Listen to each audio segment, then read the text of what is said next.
So this is part one of Principles of the One Infinite Creator for Healing and Balance. The section's called Healing and Initiation of Mind, Body, Spirit. It's the introductory material on what healing is and the main portion of the teaching of what is healing of our mind, body, spirit. That healing, that initiation, is the preparation to be a healer. And so, again, it was interesting. It was really interesting to me and worth noting that the preparation to be a healer is to do your own healing. And that accords with many programs of psychology, in university, where the trainer, the student, has their own therapy, has their own discussion groups, therapy groups, works on themselves as a portion of the academic study, as a part of their preparation for getting a degree, a license. But in terms of the raw material, it's the vast bulk, majority of their teaching about how to become a healer, meaning how to heal yourself. So the first is a definition of what healing is and its relation to the law of one. And this is,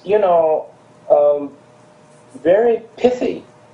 And I haven't seen it in other materials that are talking about healing or how to become a healer. Healing is basically a recongruence or resonance in mind, in body, in spirit with the law of one, with the awareness of unity. The definition of the law of one, though it can't be put in words, I'll repeat again. Ross says, all things are one. There is no polarity, no right or wrong, no disharmony, but only identity.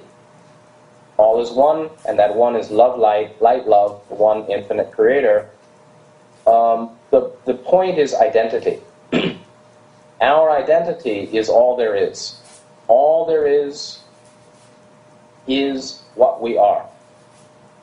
And, it's easier to say it intellectually, to know it, to believe it, to think it in the mind, but to realize it day by day is manifest in the degree to which we're at ease, always. Always at ease, and without emotional reaction. The only response is love. You'll see later on in the text here. Meaning, Ra talks about emotional swaying, swaying, saying that for the truly balanced entity, no situation would have emotional charge, but would be a situation like any other in which one could observe an opportunity to be of service. This is a direct quote, more or less. It'll come, you'll see later on in the text here. Catalyst, life situations, is ultimately for the purpose of our increasing resonance, understanding, realization, and living the law of one. All is complete and whole and perfect. So your house burns down, it's complete and whole and perfect. You can't take care of the loved one, that's perfect. What does that mean? How could you say that's perfect? Ultimately, it just means that what is perfect.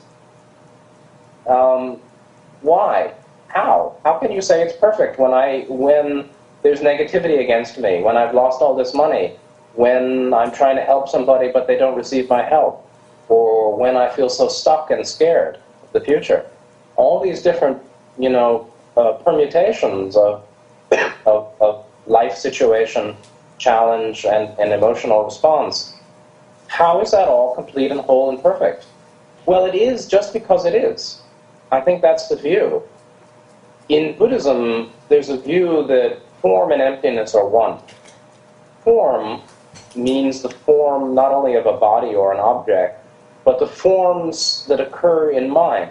Sensation, perception, thought, feeling, and consciousness itself. These are thought forms. They are considered one with or another face of emptiness. Emptiness means insubstantiality, non-solidity, oneness, or indefinability, mystery, or that which is fundamentally beyond description by mind. So all that is can be described in mind, by mind, and therefore we have right and wrong, we have polarity, we have disharmony, we have conflict and pain, emotional pain, physical pain.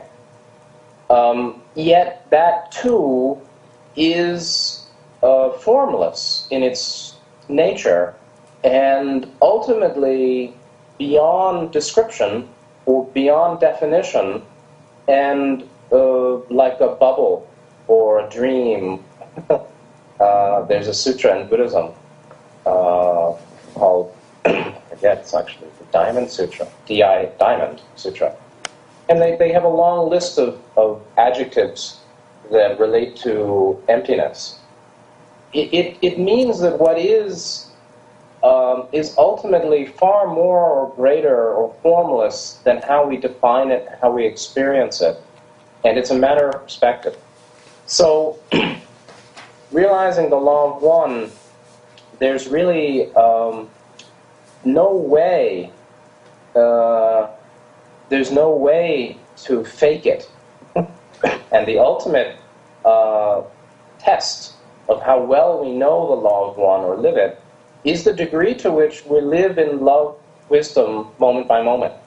And love is unconditional acceptance, and wisdom is knowing and clear recognition that all is well, and the dynamics of that wellness, and how it's the Creator knowing itself, you know? So even if that you know, your partner's son can't get out of that situation, that's also chosen and necessary for him. You know? Again, that's a matter of faith, but it bears some reflection. So, anyway, we can go further into that, but it's very subtle, and, you know, there's, in a way, Ross says, unconditional acceptance is much more reliable than unconditional knowing. In terms of the love and wisdom of recognition, in this dimension, with the veiled 3D mind, it's more efficient to base our wellness on unconditional acceptance rather than unconditional knowing, which is wisdom, because we just can't know.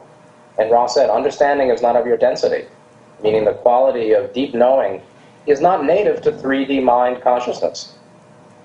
Just like in Buddhism, the Buddha recommended that some of the very deep principles regarding karma and regarding cosmology shouldn't even be considered at length. He didn't teach karma. He didn't teach cosmology to any extent other than that which was useful for liberation, for realizing the nature of suffering, the cause of suffering, the cessation or end of suffering, and the path that leads to the end of suffering. That's all he taught. And that's because the rest of the material is more or less unknowable until you're in the position of profound knowing, which comes from higher consciousness or enlightenment. So in terms of healing, healers can be of any dimension that has consciousness of spirit, begins at the human, goes up to seventh density or a Buddha level. And again, they make an interesting point that bears consideration. However, there's more illusory material in 3D to understand, balance, accept, and move forward from. So this is a very narrow focus of awareness we have here in 3D. And that's as it should be. That's the plan for 3D souls.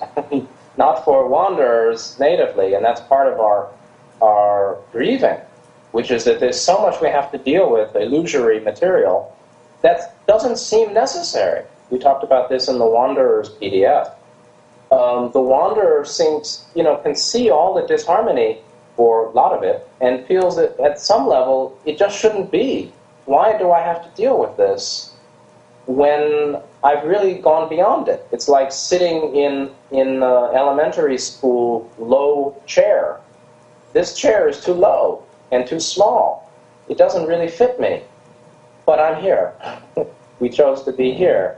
And so that's an analogy for the greater degree of illusory material here. Ra then goes on and says, any entity may at any time instantaneously clear and balance its energy centers. And so, in many cases, those normally quite blocked and weakened and distorted may, through love and strength of will, become healers or heal themselves momentarily. So, to be a healer by nature, one must train oneself in the disciplines of personality. And so, Ra makes a distinction then between those who have trained or do training in the disciplines of personality, the discipline of understanding. It's the same. Versus those who just open a channel to intelligent infinity, which is the link between 6th and 7th chakra, accidentally or through drugs or momentarily by strength of will or by birth without training, but don't necessarily purify or balance and harmonize all the other aspects of mind, the personal, 2nd chakra and 3rd chakra blockages remain. And so there are those who seek to know the law of one, meaning seek full love, wisdom, development, and also seek to heal, and those who don't seek that personal training and can do healing. Those are two categories. And so when Ra talks about, then we go into the introduction to the healer's training. They say, first of all, it's not necessary to heal or show any manifestation at all to live in accord with oneness, but only to exercise the discipline of understanding. And so they're saying, you don't have to do anything, any practice or technique, actually, to show that you're at one with all, but simply the beingness that's the result of exercising the discipline of understanding. And so then they explain what it is, and they talk about the gate to intelligent infinity, meaning the logos, the creator, 8th density, or beyond the octave. Opening the gate by understanding the energy system of the body and the mind, by linking the 6th and 7th chakras, the mind initiation or mind working going first, before body, knowing first the mind and then the body. Mind is basically know yourself and accept yourself. Discovering the completeness of mind and accepting the completeness of mind and internalizing the polarity of 3D. Which means that, anything that we see, any quality of mind in another, we have too, or we can experience too. And any quality of mind we experience has its antithesis, which we also experience periodically as well. So we may feel great anger, we can also feel great love. We may feel impatience and frustration, we can also feel ease and patience and wellness under duress. That's possible. And so first it's working with the mind. In terms of the body, the various functions of body need understanding and control with detachment. And Ron talks about that later as the balance between love and wisdom in the use of the body and its natural functions.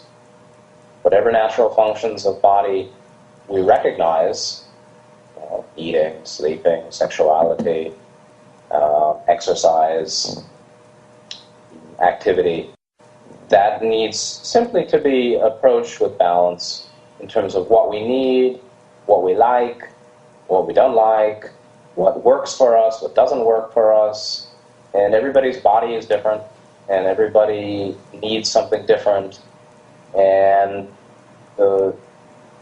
there's no right and wrong, but there is that which is skillful and that which is not skillful. Buddhism talks about that, but Theravada Buddhism